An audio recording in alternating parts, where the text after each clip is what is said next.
Keep the same motion. If you can do it this way, right? All you're doing is a snip. Your arms are still shaping right? The very first note, if you fall down too hard, there's nowhere to go after that. You have to think, in your mind, think of a slope of a hill. You're at the bottom of the hill and you're sloping up. That's better. Swing, swing, hoppally, hoppally, hoppally, hoppally. Now, you see, this shouldn't change.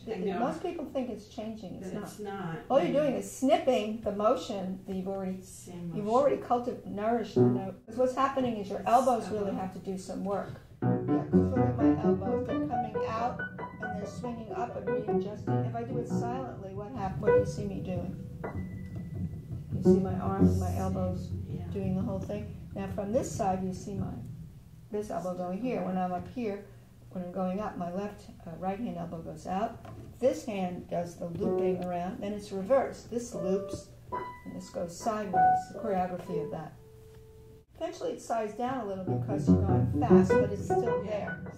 Now what I do is I start making no sound at all, and then inject some sound into it. See? Now even more.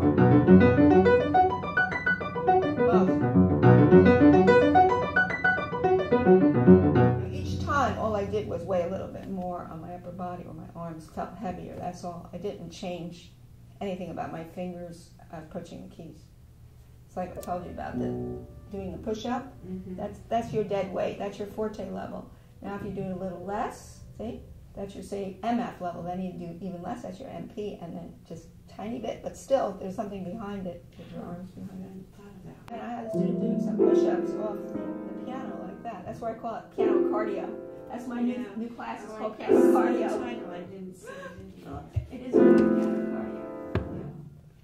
Well, it's only cardio in the sense that you're mobilizing more than fingers. Your whole body is involved, and respiration. That's a good way to feel that. Yeah, I do it all the time. When I'm losing connection with the instrument, I go back to just a dead weight push-up off the keys.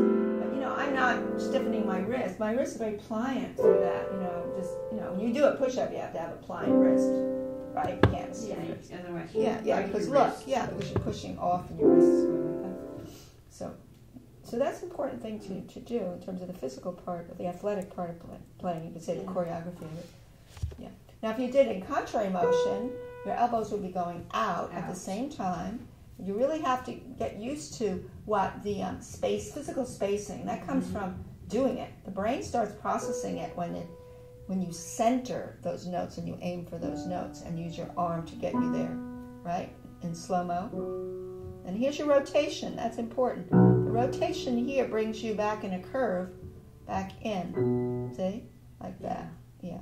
So it's not just wrist flexibility, but it's rotation. Remember, in this particular arpeggio, you have 2-4, 2-3. D, F sharp, 2-4, right hand, 2-3. Dip that thumb a little bit, because if it gets too stiff, you get a pokey thumb. The thumb is an excuse to go around it, and this arpeggio is to go around the thumb. And that's it. Loop around your thumb.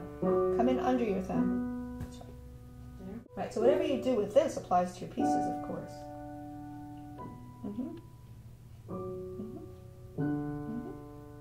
That was good. That was a good thumb approach.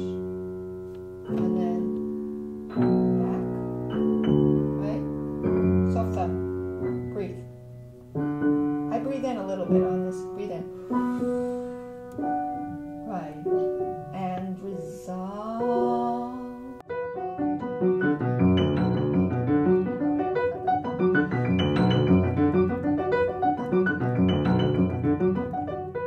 Almost, not quite. Basically. That's a little harder. Because you're stretching out, trying to find those B's to meet the thumbs. It's easier to go this way, I think, on this particular one. Yeah. So you can also do your what? We did our blocking by blocking too, but letting go of what? The finger before that, so you don't hurt yourself. You know about that. You've done that, right? And here you have to stretch your fingers out and then readjust them. You can block really well and efficiently. Then when play quickly, it'll be there for you. It'll be all mapped out. It'll be imprinted in there. The spacing. Now, I was going to suggest to you that we are playing it very soft, but you can still shape nicely and inject a little bit more weight down your arms, so that you get a certain degree of exercise that you need. So you can start with the soft thumb and then do things like this. Stay in the keys and produce more sound, but still float. Right? Right? Because eventually you do want to hear what you're doing. Yeah. You know what I mean? So you want to get in the keys. And incidentally, your head does not have to go. No, yeah, I mean, you have good peripheral vision, and at the end you have the bookends, so there's no more shifts at the end. Right. The bookends. Yeah. So you're just